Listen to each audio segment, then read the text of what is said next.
there's implications of hiring a person to do a job. If you hire a plumber to do an electrician's job, what do you think's going to happen? Right? Like there's some of that in life, and your consequences for similar decisions were massive, $1 billion, multi-year, 10-year impacts to a bad decision on a thing with incomplete information coming at you and your teams.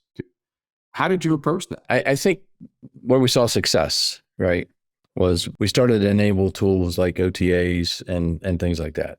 The things that allowed us to rapidly iterate when it came to those requirements, right? And adjust based on soldier feedback, demonstrations, touch points, where we would go out and have soldiers use kit, right? And that kind of iterative process before you kind of slap the table on what you were finally going to buy was crucial, right? And I think it's those instances where we saw success, right?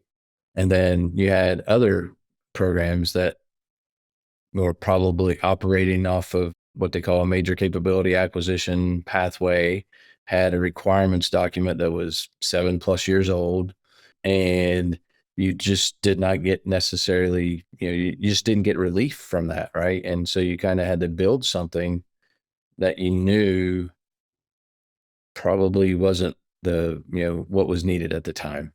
And so you had to have the guts, right? You really had to have the guts to go back and say, listen, this is just not a wise investment now. And I did that a couple of times towards, I know in my last year, telling, senior leaders, we have to stop this. This is, I mean, it's going to give you what's prescribed, in that document, but it's not going to meet what the warfighter needs. And so pivoting at this point is absolutely the right thing to do.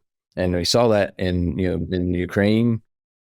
I mean, you immediately realized that some of the things that we were doing would not be survivable, and we had to pivot.